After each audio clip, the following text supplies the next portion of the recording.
Hello and welcome to another episode of our Facts First podcast. Ako po si Christian Sigera, ang inyong host.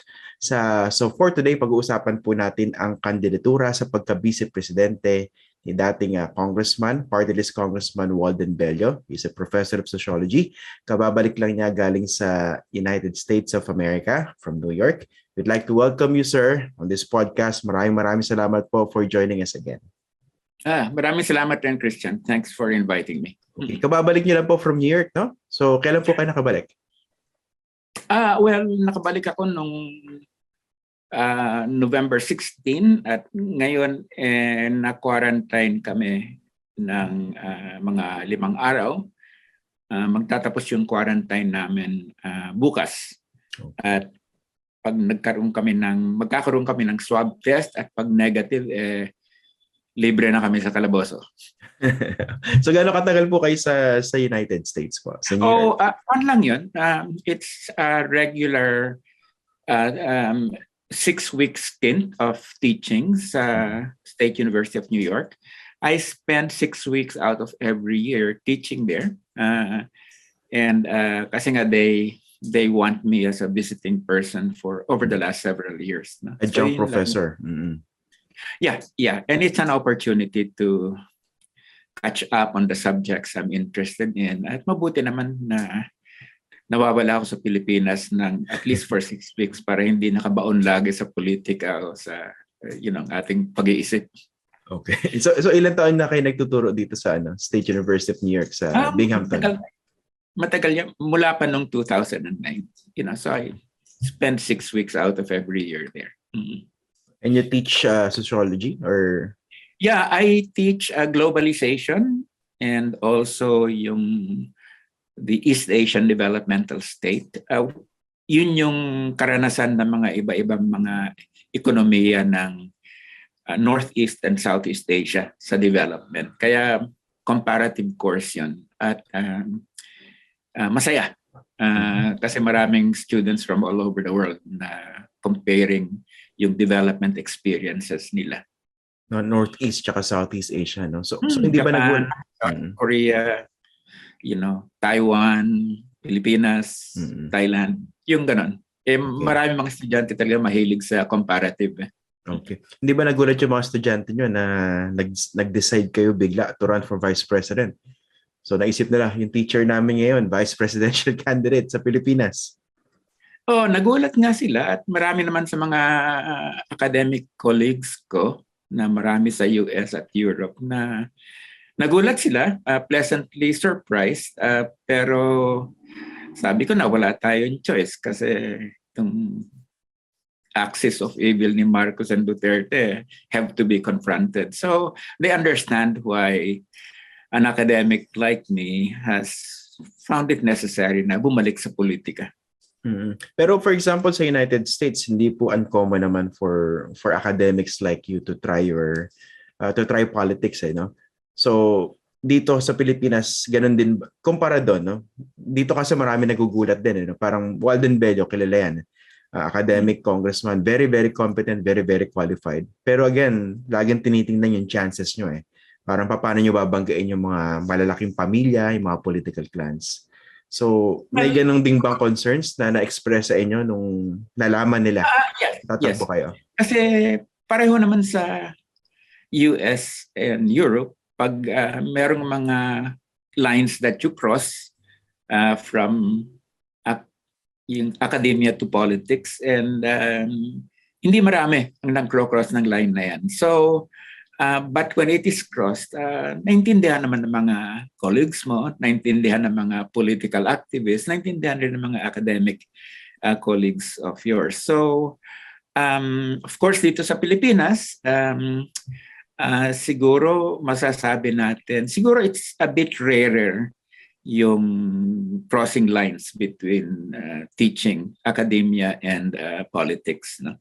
And I think it should happen more often so that we don't have this inexperienced politicians at saka, people who don't have not really looked at, for instance, yung economy and other issues. No, it's good to have a good academic background when you are in politics. No? Otherwise, talagang mababaong ka lang talaga sa very, very simple explanations kung ano nangyayari.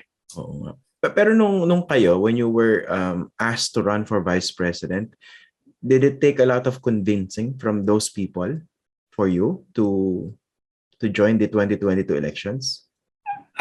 Yes. Actually, Christian, ang nangyari dito alam mo, noong, if I may just go for a few minutes dito. Sige po. I served in Congress from 2009 to 2015. No? So, and I was proud of yung mga achievements namin noon, like being principal sponsor of the Reproductive Health Bill, yung Marcos Victims Compensation Act, at saka yung extension of agrarian reform. Pero at that time, I thought that when I resigned out of principle kasi in protest doon sa double standards on corruption ni Noynoy Aquino, I thought that was the last time I was going to be in active parliamentary politics. No? And of course, I ran for the Senate in 2016, but that was also a time when my wife was dying of cancer. Kaya hindi talaga ako nakafocus sa run na yon. Ngayon, I really did not want to run. Yung mga aking mga friends and colleagues were urging me to run for president. I really did not want to kasi I think I was getting old, of course, no? Energy levels, and at this time, you want to focus on what you really love, which is writing. Pero si Ka Leody of Laban ng Masa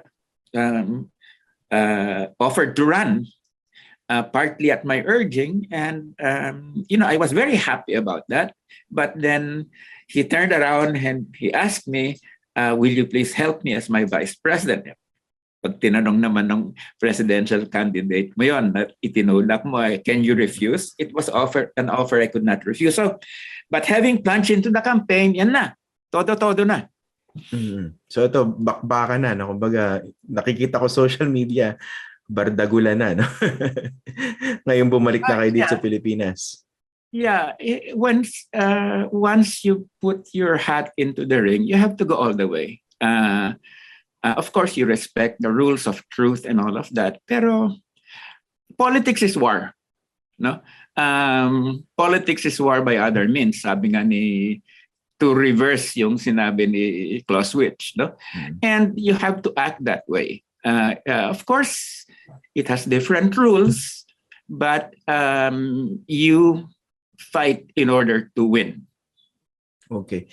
May nakikita ba kayong parang pagbabago doon sa ihip ng hangin lately kung saan yung mga kandidatong katulad nyo mas pinakikinggan, mas tumatatak sa mga botante, malamang yung mga sinasabi nyo?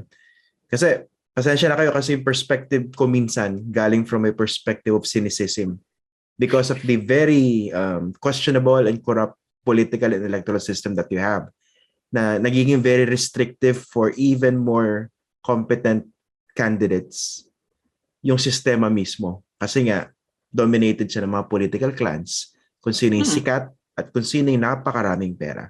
Pero ngayon, may napapansin ba kahit papano para mas pinakikinggan kayo? Well, sa tingin ko, mas open ngayon ang media at mas open rin ngayon yung mga botante, no? Lalong-lalo na yung Generation Z, no? At saka yung mga Generation Millennials, no? So let me just take up a few points there, Christian, if I may, no? Unang-una, sa media, I noticed that there's more fair coverage of us at this point, no? Of the different television as well as radio networks, no? Nakita ko nga kanina, yung sa Manila Daily Bulletin, merong silang survey, who will you vote for? Kasama na ron si Leody De Guzman, no? So, and that's happening in many of the media. With respect to yung mga survey firms, no? And kasi yung importante yung mga survey firms kasi alam mo naman yung the way that they help determine voter preferences, no? Meron pa rin kaming mga hesitations. They still have some hesitations in terms of seeing our candidacy as a serious one, no? Yeah. As we know naman, there's two survey firms na malalaki talaga rito. Okay? There's Pulse Asia and there's the other one, no? Now, Pulse Asia, we have no problem. Pulse Asia has always reached out to make sure fair sila na isama kami sa mga coverage. Pero we're a bit disappointed to this other firm na nag-conduct sila ng survey noong October 20 to 23 at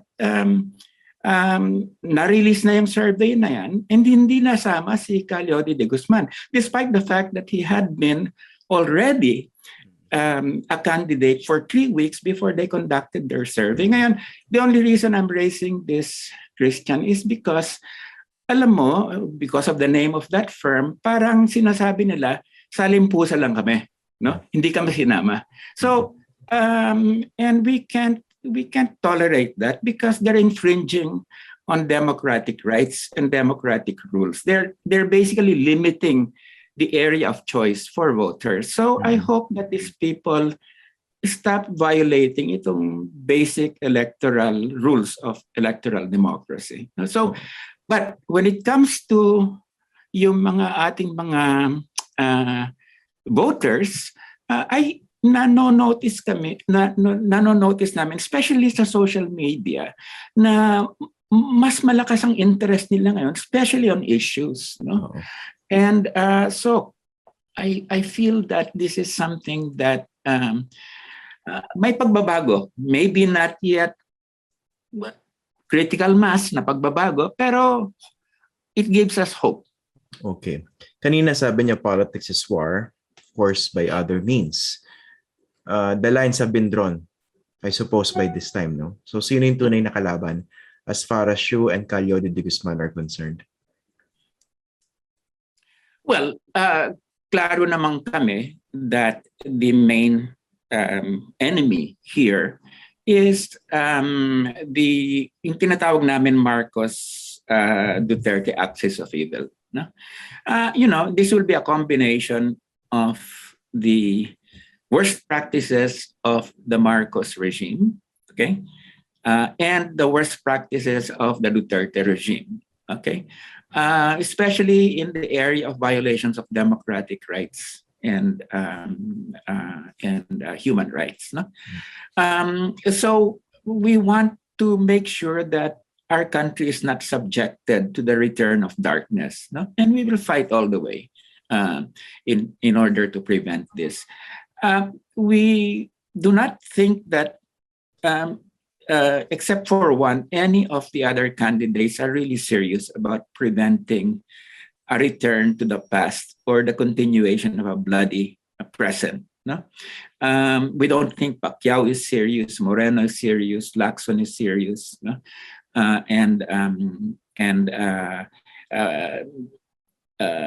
Maybe, well, not maybe, but Senate Vice President Robredo, we feel, is serious, okay? And, hopefully, we can, in fact, have all forces that are really serious about preventing a return to the past from becoming a reality. So, as you said, who's the enemy? It's the axis of evil of Marcos and Duterte. Oo. Kaso paano nyo pala, paano kaya tatalunin yun? Kasi based on that same survey that you cited, that's a social weather station survey, conducted October 20 to 23, 47% ang Bongbong Marcos noong time na yun. Although again, hindi pa naman, sabi nila, mas importanteng survey yung after the deadline for the substitutions. Pero so far, siguro it's fairly reasonable to say na siya yung front runner, at least based on that particular snapshot of a particular time. So, sa tingin nyo, paano tatalunin yun? Well, first of all, may questions ako about that survey. Christian. Unang-una, alam naman ng SWS na marirelease niyan nung nag-commission ng survey. No? So, and there are several things about the survey, including ignoring us as a serious force. That's questionable. So they better correct their methodology. Secondly, okay, he's getting 47 to 48%. But it's very early, okay, in the game. Nagsimula lang, no? At that time, hindi pa lumalabas yung conviction niya for his tax evasion, no? His non-tax reporting. And hindi pa lumalabas talaga ang mga crimes of the Marcos period, no? And we have all that data, no? Hindi pa lumalabas yung whole 5 to 10 billion dollars that they salted abroad. Hindi pa lumalabas the fact that wala naman talagang programa si Marcos except to come back to power, you know. So I think that we have more than 6 months to go to show to the voters, no, that this candidacy has feet of clay. It is trying to portray the 14 years of the dictatorship, the worst years in our history, as an era of light, no? And the truth will out, no? And the Filipino people are not stupid. Okay, the Marcoses think they're stupid. That's why they are trying to create this image that it was a golden era. But as long as they're confronted with the truth and the media, okay, and the survey firms, okay, are fair to us, no, we will be able to bring that out. Alam mo, Christian, that's the first thing, no, that I would like to say. Lalabas namin yung record ng Marcos era and of course the Duterte era.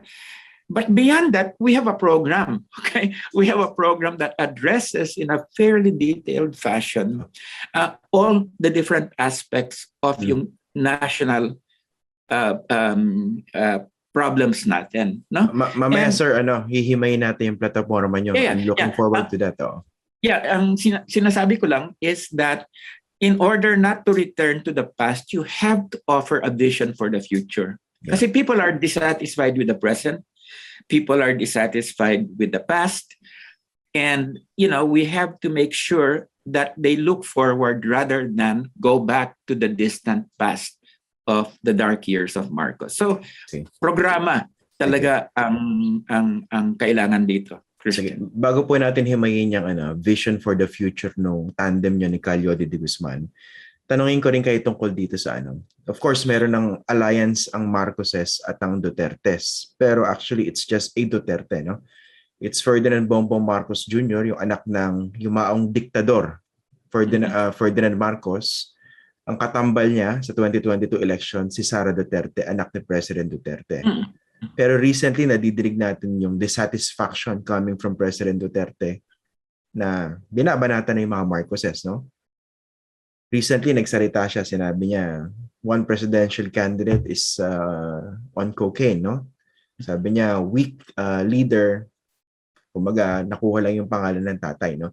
Hindi niya pinangalanan, pero of course, on social media, ang agam-agam, ang usap-usapan, he was referring to Bongbong Marcos.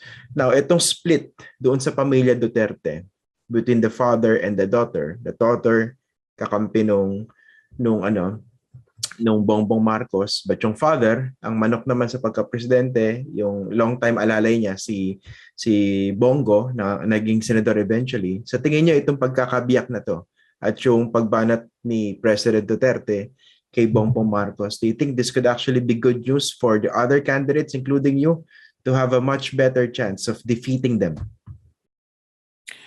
Well, first of all, doon sa pagbanat niya as a cocaine addict si Bongbong Marcos, well, he probably has sources that tells him that that is true, no? So that he exposes that is something important to the campaign. But if what he is suggesting is that Bongbong Marcos should be subjected to extrajudicial execution because he is an addict, when Duterte says something like that, that might be something he's suggesting. Well, we disagree, no, because we don't think that even a Marcos should be subjected to extrajudicial execution. No, the thing is that he, if he's an addict, that he should be, put into rehabilitation. No, something which Duterte did not give more than 20,000 people, and he just killed them outright. No, but to come back to your question, yes,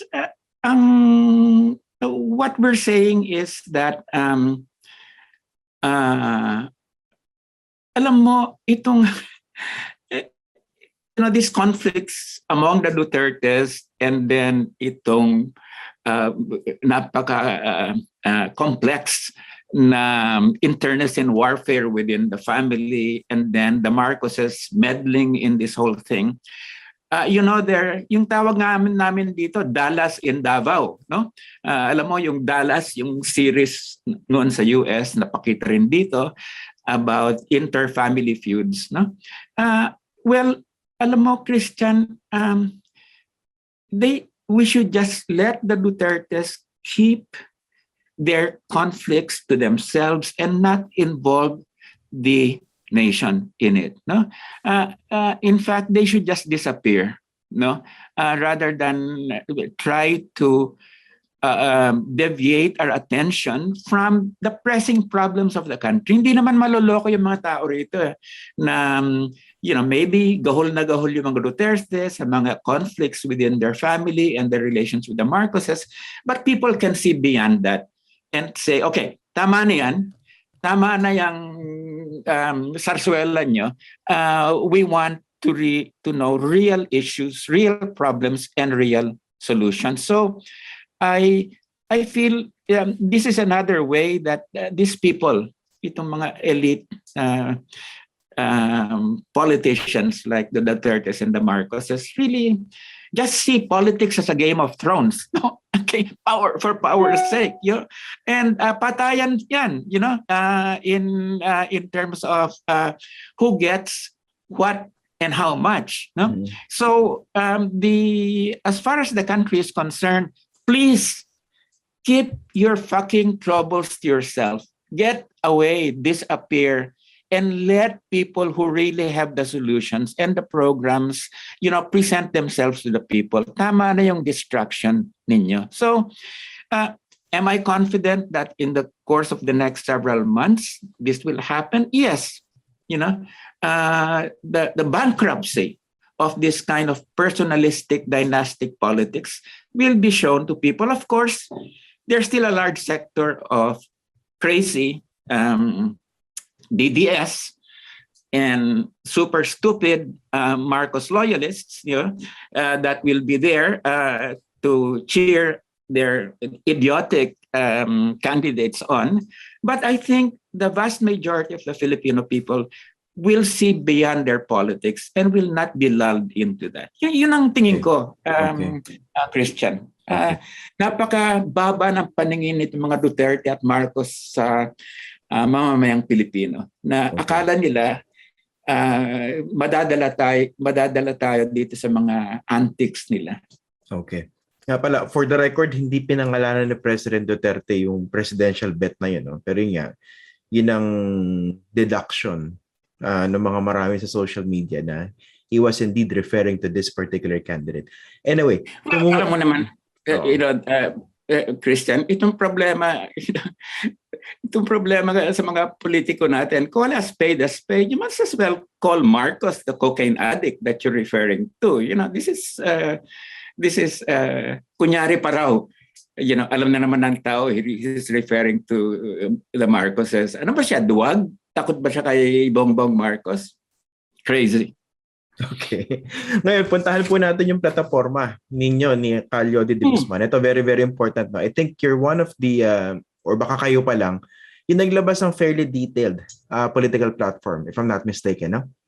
Since you filed your certificates of candidacy. Okay, let's talk about solutions at yung vision for the country. Let's start with the vision. Ano ba yung nakikita yung mga pangunahing dapat tutukan at yung tututukan nyo actually kung sakaling palarin kayo sa 2022? Well, klaro naman kami, Christian, na yung vision namin is what we call one of democratic socialism. Yeah. No? At break down namin yan into economic, political, and social. No? Okay. Nga pala, Professor, talang, definition of terms para doon sa mga nanonood sa atin kasi I don't want them to misconstrue yung labels, no? You are a socialist candidate. Ganun din si si Ka Leody De Guzman. Of course, some people might have a different understanding of that. Liwanagin muna natin. Sige, in simple terms, when you say kayo ay isang socialistang kandidato, anong ibig sabihin nun? Ibig sabihin yun, both sa politics at sa economics, kailangan talaga ang mga mamayan ang nagko-control ng mga policies. No? That it is the citizens that directly or indirectly through their representatives determine policies. Hindi yung malalaking interest na kapitalista, hindi yung mga big landlords. No? So basically yung idea is participation ng mga tao sa forging of policies. No? And we are responsible to them. No? So kaya nga sinasabi namin na magkaugnay yan.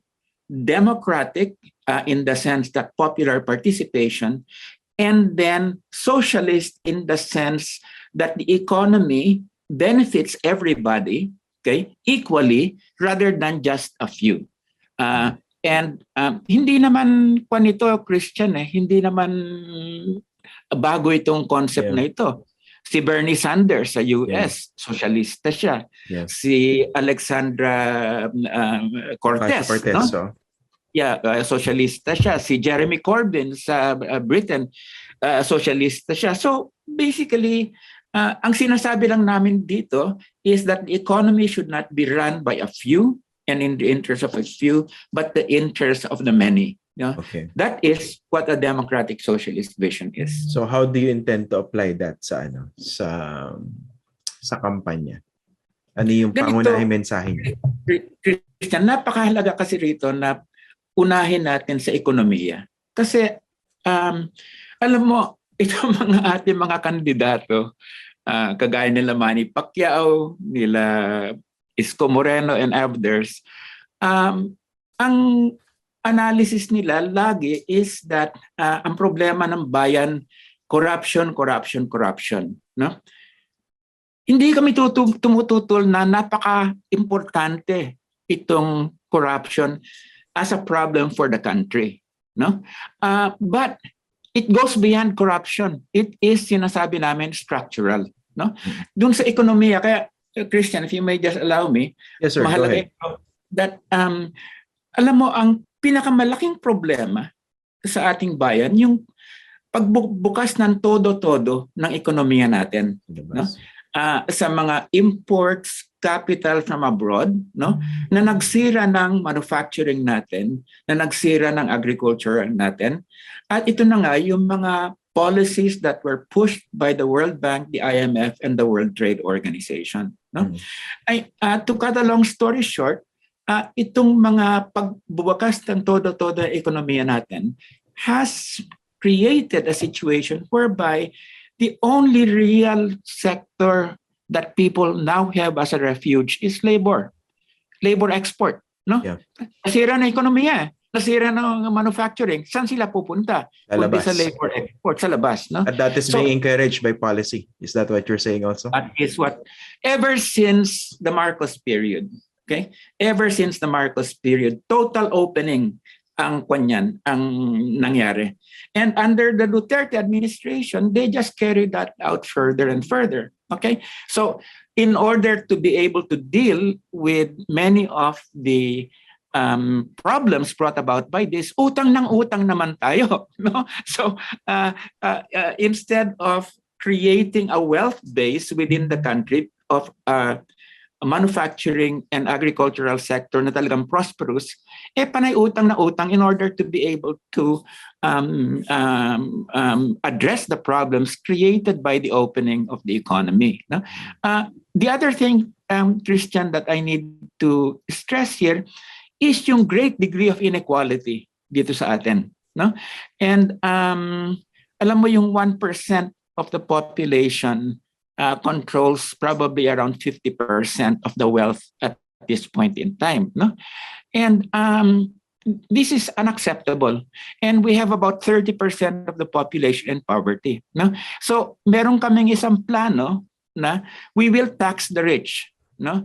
The top 300 families will be taxed at the level of up to 3% of their income, and that will produce 1 trillion pesos, no, to be used for social programs. No?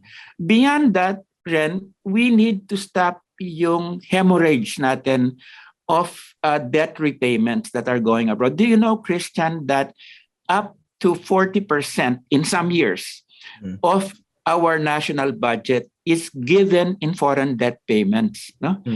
Kasi meron tayo yung automatic appropriations law. Yeah, so, tama. Sa Kongreso, kaya hemorrhage ito.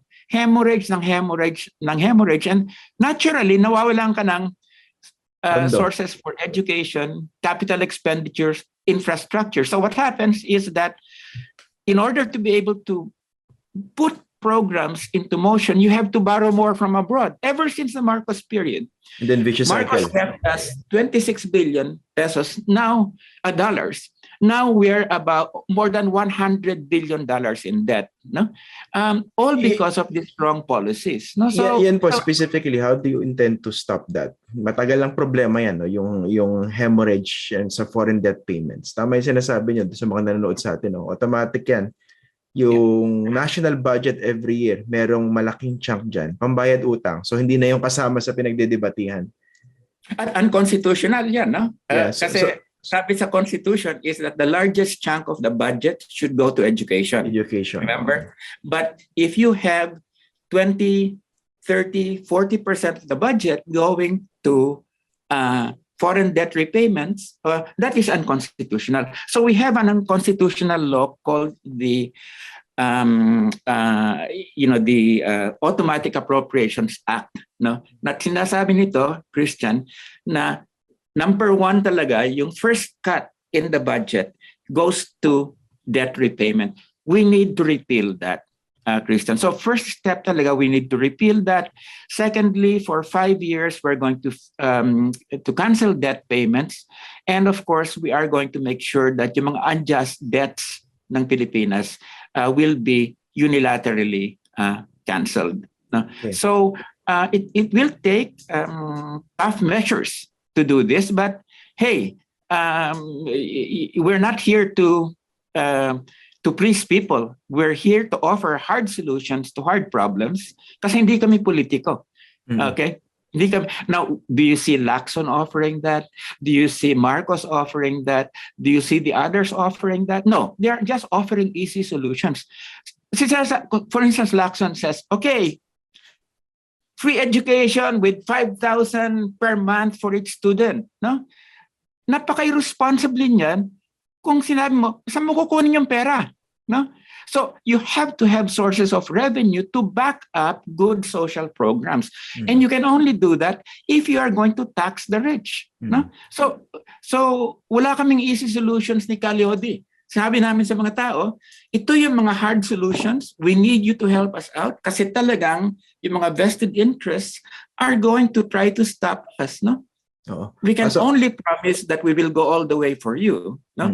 Pero pag hindi nyo kami sinuporta, habang nasa Malacanang na kami, we're not going to get anywhere, even if we're trying our best. So kasama talaga ang mga mamayan dito sa programa namin. Okay, napaka-powerful ang message na yan. No? Pero itong taxing the rich, okay? How do you intend to do that? Ang kalaban nyo rito, mga higante. At madinig pa lang yung idea ng tax the rich. Mga ngampayan definitely against the likes of you. or they Oh, won't yes. even take you seriously. Yes, of course, this will always be a problem, no? But I think that if we can appeal to the people, no, in the process of legislation, to be able to push their representatives in Congress, to support these tax measures, no, because this will need to be legislated, Christian. At ang kailangan talaga dyan, isama mo yung pressure from below, okay, and bring that to the halls of Congress to be able to push these measures through. So, as I said, it has to be mass pressure and good congressional lobbying strategy. Alam mo, Christian, I'll give you an example, okay, of how we were able to do this despite very strong vested interests against us. I'll just take one example, the reproductive health bill. Alam mo, Christian, we went up against one of the most powerful institutions in the country, the Catholic Church hierarchy, and we won in 2013 in getting the RH bill made into law. How did we do that? Through both mass pressure and smart lobbying, coalition building in Congress. And we can do that with taxes. Of course, graduated yan. In the first, second, third, and fourth year, we really need to have a graduated effort, no? Na hindi lang todo-todo kaagad in the first year, 3% na yan. No? Medyo soft landing ng konti. Yeah, soft landing ng konti, pero may kagat pa rin. Kakagat pa rin yan. Kasi pinag-uusapan natin dito, Professor, taxing the rich. At alam nyo, galing kayo sa Kongreso, napakatindi ng rent seeking dyan. No? Ang tindi ng big lobby dyan. Tapos, 70% ng Kongreso, hawak ng mga political dynasties. Mga political dynasties intertwined sa mga big businesses. I mean, ang tindi ng binabangga niya dyan. Totoo yan, Christian, pero what the backing that we expect is to come from the poor and the middle class. No? Okay. That's the alliance that we're trying to build up, the middle class and the poor, and that's the workers, of course, the peasants, and yan yung, kasi hindi sapat na election lang. Hindi sapat na manalo lang kami. Importante rin, makamobilize kami ng isang mass movement around taxes in this case. No? So it's hard, Christian, but it's an uphill struggle, but we'll give it our best. Okay. Sige. Bukod yan sa taxing the rich at saka yung pagka-cancel ng mga onerous debt payments, no? Ano pa yung hard solutions nyo to even more difficult problems? Pakinggan po natin. Well, alam mo, Christian, meron na tayong dalawang batas ng agrarian reform. The original CARP law and then the 2009 CARPER law to extend it. No? And yet, despite that, there's still 700,000 hectares of land that have been not distributed. 450,000 hectares of which are the best agricultural land in the country. So number one talaga dyan is we really need to be able to push and finalize and complete the agrarian reform program. No? We need new legislation on that. No? And legislation that will cover the loopholes. Kasi ang daming loopholes yan eh. Okay? And then will prevent itong mga efforts to get back people's lands, yung agrarian counter-reform. No? So I think mahalaga yan. And let me just say there na that dapat in tandem yan with yung repeal of the Rice Tarification Act. No? Okay. Kasi nga yung malaking malubha talaga yung problema na nangyari dito, Rice Tarification Act, nung nawawala ng todo-todo ang mga protection ng ating mga farmers. And what has happened is that in all areas of agriculture, we've been dumped on by subsidized imports from abroad. Kasi ang problema talaga sa agrikultura natin, Christian, hindi lang yung monopoly of land by the landlords, but also the fact, that heavily subsidized imports from abroad, okay, have been dumped on Filipino farmers. They can't compete against highly subsidized Thai rice or highly subsidized Vietnamese rice. Kasi just to make this very clear, Christian, alam mo, yung cost of production, for instance, ng farmers sa Europe and sa US, up to 40% is taken up by state subsidies. Kaya, they can afford. They can afford to dump things at very low prices dito sa atin. Kasi their farmers have already made up through state subsidies yung profits nila. No? Sinong wala tayo. Sinong dehado? Tayo. At alam mo, this is one of the most dangerous laws in our economy that was passed. The Villar promoted Rice Tarification Act na maski si Senator Pangilinan, who's running for vice president, supported it. I mean, this is crazy. He's supposed to be a farmer's advocate, no? But I just wanted to make that as an example of what we really need to. It's mahirap. I mean, these are genuine issues that we really need to tackle. Kaya lang, there's no way about it. No? So repeal ang isusulong nyo, hindi lang basic na amendment, no? As in, ibabasura yung rice tarification law. Yes, repeal. At saka hindi lang yan, Christian, hindi lang yan, we are going to freeze compliance with all WTO directives. Can we afford Kasi to do hindi that? lang naman. Huh? Can we afford Yes, to do that? Yes, and we have to do it now because the WTO is at its weakest point over the last several decades. Hindi ba, kasi nga, baka naman ang tingin dyan sa ganyang perspective, sabihin medyo isolationist kayo. Hindi, look, who has violated these rules? The United States, through Trump, violated these rules. Yeah. Vietnam violates these rules. Thailand violates these rules with all the subsidies. Kaya, everybody else is violating WTO rules. It's only the Philippines that is not, no? And the WTO cannot enforce its rule at this point because the judicial dispute settlement mechanism is not working. No? Okay. So we should. So may opening tayo ngayon. The problem is that our technocrats and our economists are so blind. They're not following what's happening. Unlike us, we follow day to day yung nangyayari sa WTO. Here is an opportunity. What do? They're so ignorant of what opportunities to save our farmers. Okay. Pero syempre immediate problem dito yung rice tarification law, no? Hindi ba gumagana yung financial support mechanism as they promised? Because during the deliberations, sabi nila, we will allocate a big chunk. Alam mo naman yan. Support the farmer development. No, that's talaga. That's just to that. If you study that carefully, that's not really modernization.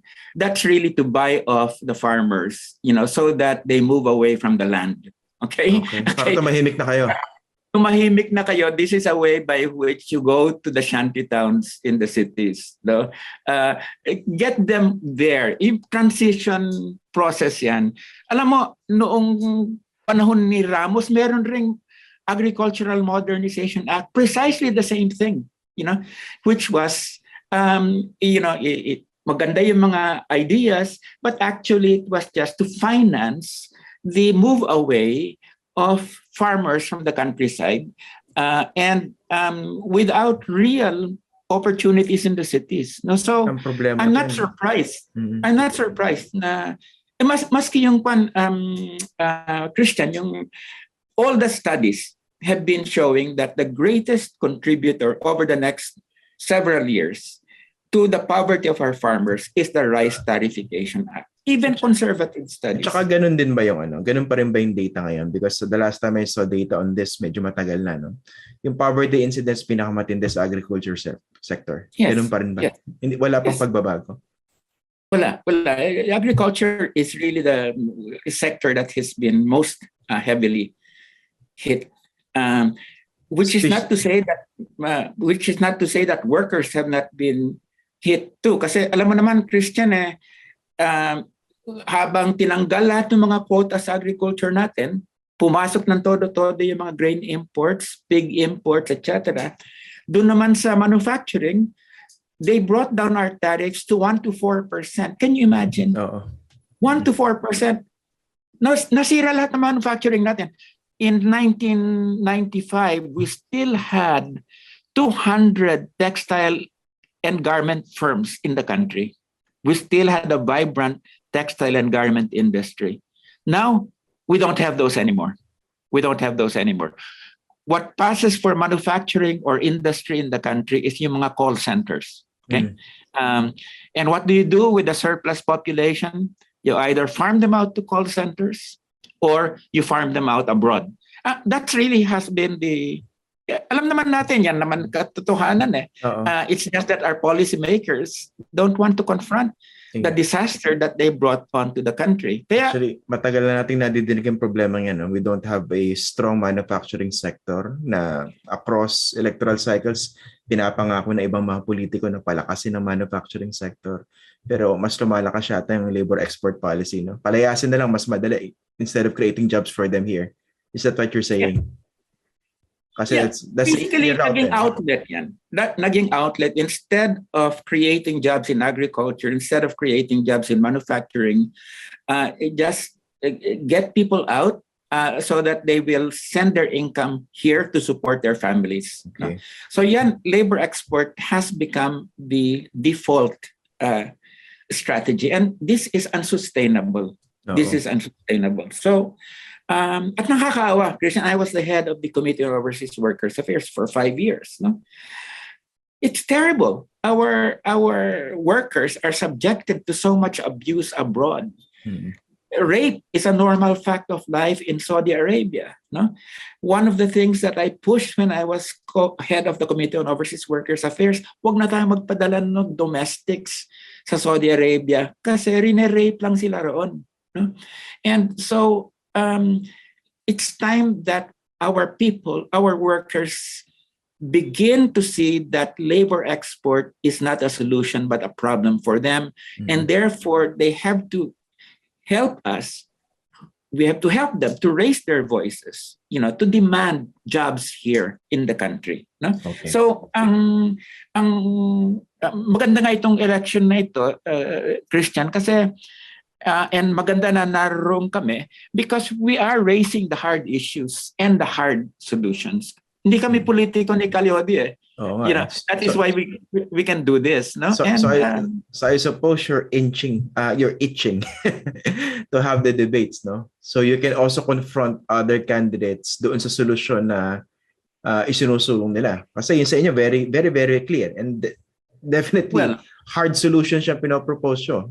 Well, panalo na kami kasi yung analysis nila everything stems from corruption. And sabi namin, yes, corruption is an important factor, but even more important are the structures of oppression, the structures of subordination that have been forged, the class structures in the country. Those are the most important things. No? Kasi paano nyo po ipapaintindihan sa mga ordinary voters? Kasi yung pag sinabing structural, as a word sa messaging, paano ka makikipag-compete doon sa isang kandidato sinasabi, hindi, corruption ang issue. O kasi Duterte in 2016. Hindi, droga ang problema. I mean, they didn't really bother to talk about complicated problems, di ba? Which is what you're doing now. Which we need to do, but we can also simplify that. Kasi pagpunta namin sa rural areas, sa kanayunan, masasabi namin yan, maintindihan ng mga tao na yung pagbuhos ng imports dito sa atin, naranasan na nila lahat dyan eh. Onion farmers, vegetable farmers, poultry and hogs, they've experienced that. So ipapakita lang namin na galing ito sa policies, no? The same thing with taxation, no? Na yung rates of inequality. Alam naman ng mga tao that there's something wrong, when there's too few rich and so many poor. Ipapakita lang talaga namin kung saan nanggagaling yan in terms of yung struktura ng ekonomiya at yung mga policies ng ating mga politiko that serve the big interests. Sa tingin namin, maintindihan ng mga tao yan. And you think kayo ni Ka Leody De Guzman are in a good position to talk about those things. Kasi kunwari, ikumpara yung SALN nyo, no? Although wala namang SALN yung technical, wala ka sa gobyerno, no? Yung net worth nyo basically, pag kinumpara dun sa net worth ng ibang mga tumatakbo, maliwanag naman siguro kayo ang mga pinakamahirap. Tama po ba? Well, I'm sure, I'm sure of that. Siguro kami ni Lenny at si Vice President Robredo will probably have the smallest SALNs there. So, pero importante yung ganyan, yung comparison ng mga SALNs, pero as you said, wala kaming SALN. Pero sila may papakita yan. Pero we can have what I'm saying is that it's people feel what the problem is in their bones. And it's up to us to draw out their feelings and help them understand that it is coming from structures of oppression. Okay. Yung susunod naman po na gusto ko itanong sa inyo, bala ko rin ito itanong sa ibang mga kandidato. Under the years of the Duterte administration, even before, no? So nagkaroon talaga ng problema in terms of strengthening political institutions, for instance, and other institutions in our society, no? Specifically, for example, law enforcement, pag-usapan natin yan. Yung under President Duterte, ang impression talaga or reality, yung Philippine National Police naging tool ni President Duterte definitely dun sa pag-wage niya ng drug war. Paano nyo aayusin ng PNP? Hindi lang in terms of image, but in terms of institutional reform.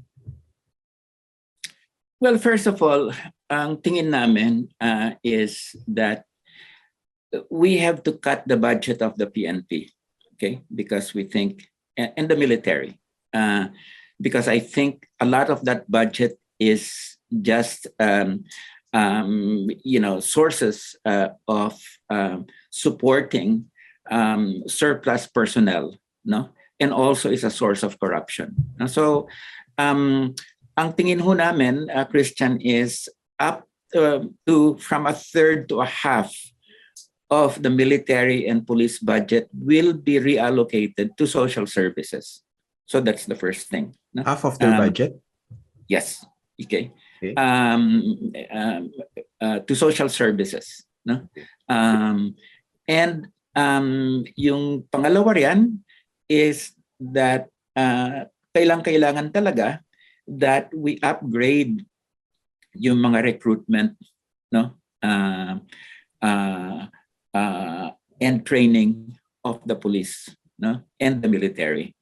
And napakahalaga talaga nito na magkaroon ng isang sound ethical and moral training ang ating mga kapulisan at saka ating mga sundalo. Okay? At mahalaga rin na all instances of police abuse and military abuse, including for extrajudicial executions, should really be brought to justice. No? They should really be prosecuted and brought to justice. No? So mahalaga kasi unless there is that cleansing that takes place, no? Unless there is that purification that takes place, and if it is shown that we're just going to tolerate the same old abuses, wala talaga mangyayari. And finally, kailangan talagang itaas yung mga salaries ng ating mga public servants. Hindi lang yung mga pulis at saka mga sundalo, kundi all of our public servants should really have decent wages that allow them to survive without having to become part of a corrupt system. No? Mm-hmm. So I think that we can do that while eliminating all the fat in terms of the budget. And also, tama na itong mga presidential intelligence funds that are taking up so many millions. And, those really are just sources of corruption and of abuse. No? So, yun yung mahalaga rito sa ating mga for dealing with the police. So, judicial prosecution, reallocation of the budget, okay? ethical training, and then of course yung Salary the salaries. of No? all Di naman public natin mm, yeah, government for all workers in public. general. Okay. Yeah. Kay President Duterte, anong plano niyo sa kanya? Kasi every year, every change in administration, ang pinag-uusapan ng iba dyan, masyado raw vindictive yung mga sumusunod. On the other hand naman, ang discussion dyan, kasi hindi natin pinapapanagot yung mga nagkasala doong previous administrations. Kaya paulit-ulit yung cycle natin. For example, yung panahon ni Erap, di ba? He was convicted of plunder. Napatunayan mandarambong, pero he was promptly pardoned by Gloria Arroyo. Tapos and so on and so forth. Dito kay President Duterte, kung sakaling manalo kayo ni Ka Leody De Guzman, anong plano niyo sa kanya? Alam mo, Christian, we're already committed. We've said it several times. Okay, we are going to prosecute him within the national judicial system. Okay, and we're also going to cooperate with the International Criminal Court in bringing him to justice. No? So, we will both have national and international processes, which will eventually bring him for trial in The Hague. No? And this man does not deserve to be a senator. He deserves to be in a cell in The Hague. No? So we're determined to make sure that he gets transported to The Hague for human rights abuses and extrajudicial executions. No? And mahalaga dyan yung role ng mga young judicial prosecutors, idealistic, as well as people who are very experienced and uncompromising, kagaya ni Senator Laila de Lima. No? Which one of the first things that we will do is to release Senator de Lima from jail, because it is the executive, that brought her to jail and has not been able to prove the case against her, and it will be the executive that will release her. No? Incidentally, this is where we differ with Isko Moreno, who says it's around the judicial system that will determine this. It's the executive that brought the charges. Hindi ba alam ni Isko Moreno that it's also the executive that can withdraw the charges? I mean, you don't need to be a lawyer to do that. So, that is our plan, and determined kami riyan, to do that. Dito naman sa mga sige sure. po. Pinag-usapan natin kanina, binanggit nyo ang kalaban dito maliwanag, the axis of quote-unquote evil ng mga Marcoses at mga Dutertes. Doon sa mga Marcoses, ano yung plano nyo sa kanila? Kasi doon sa estimate, di ba, ang ninakaw nila sa Kaban ng Bayan, at least $10 billion. At wala pa sa kalahati noon yung nare-recover ng PCGG. So, hirap na hirap silang hanapin yung mga tinagong nakaw na yaman ng mga Marcoses at ng mga cronies nila. 35 years na next year since the declaration of martial since the return of democracy, no? Tas 50 years since the declaration of martial law. Anong plano niyo, yung mga konkretong plano niyo para mas papanagutin ang mga Marcoses? Well, unang-una, we are going to launch cases against Bongbong Marcos and the other Marcoses for having participated in the concealment of plundered wealth from the country. No? And we will do that with a fresh core of young and idealistic lawyers, which will be able to work with international investigators to trace where the Marcos money went. No? We feel that what was lacking in the past was a determined effort, on the part of prosecutors, and investigators, some of whom were bought off with Marcos money. So, kaya napakahalaga yung role ng idealistic young lawyers in this whole process. At yung gusto ko na masabi dyan, Christian, is naipakita that if you are determined, you can get that wealth. Look what happened.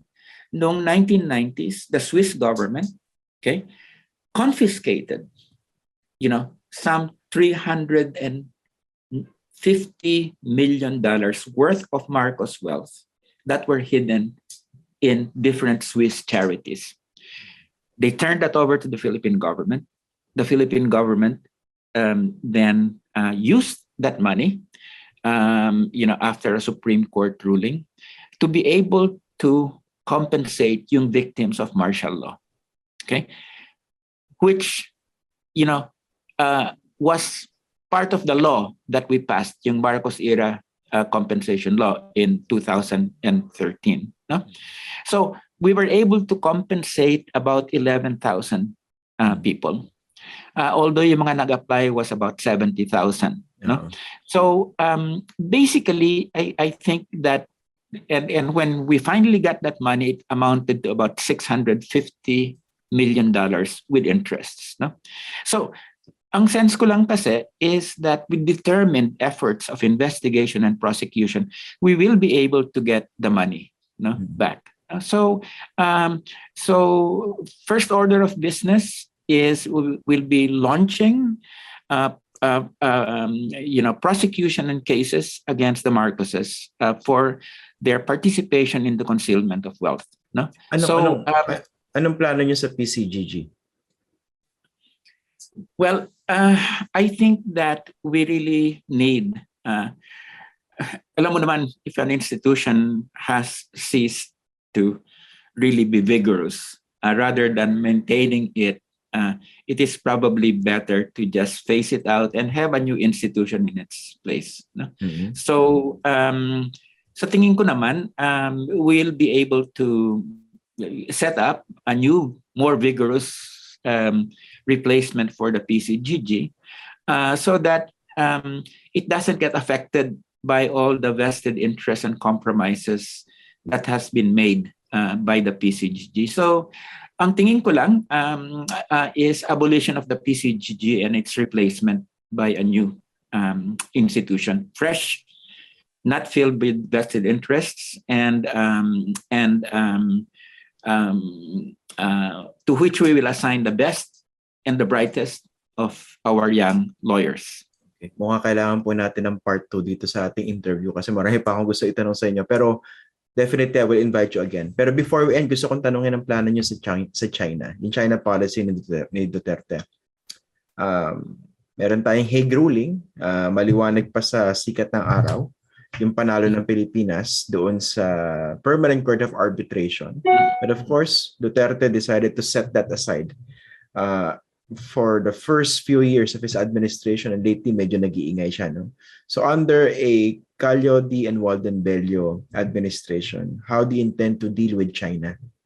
And of course, specifically, how do you intend to handle the West Philippine Sea? Well, as you know, Christian, I was the author of the resolution in Congress that renamed the South China Sea the West Philippine Sea. Yung yung exclusive economic zone ang tinutukoy. No? Yeah. And that was passed around 2012. No, I brought that up in 2012, and before it could go into plenary discussion, the Aquino administration immediately adopted the name West Philippine Sea because it adopted it adopted my resolution without having to go through the legislative process. No? The second thing that I would like to say is that I led a mission in 2011 to the Spratlys of Congress people, and we had a flag ceremony over there to assert our rights in the area. First of all, so yung assertion ng rights natin is going to be a very, very important part of our China policy, our assertion in the rights. Everything that China does, okay, that violates our rights, we are going to we're going to denounce. No? Unlike Duterte, who muzzled even Secretary Locsin a few months ago, wag na kayong magsalita. That si Harry Roque na lang And of course, Harry Rockets only just said good things about China. No? Secondly, we will uphold the Hague ruling that basically declared null and void China's claims in the whole South China Sea. In Okay? 9-9. The 9-9. No? So we have international law on our side. No? So ang sense ko is malakas ang international law when you also have morality on your side. Okay? And this is what we have. Si Duterte basically gave up, our moral rights in the area in order to be able to please Xi Jinping. No? So it's going to be a whole new ball game. No? We will be fighting for a very, we will be countering each of China's moves. Not that we will go to war, but that every move that China makes will have a diplomatic response from us and our people. Okay, but we are, however, not going the other way, which is to fall into the hands of the United States. Okay, kasi alam mo, it's the conflict between these two superpowers that over the South China Sea, West Philippine Sea, we're parang sinasandwich tayo sa isang imperial fight eh. And sinasabi natin sa kanila, no, we're not going to take any of your sides, no, because the U.S. is just waiting for us, to be on its side in order to be able to push its aggressive policies towards China. So tama na itong the Aquino administration went all the way with the U.S. The Duterte administration has gone all the way with China. We're basically saying it's time for an independent foreign policy. And we're not going to side with any of these big elephants that are making us a battlefield in order to pursue their interests. So we'll have a new principled policy in the area.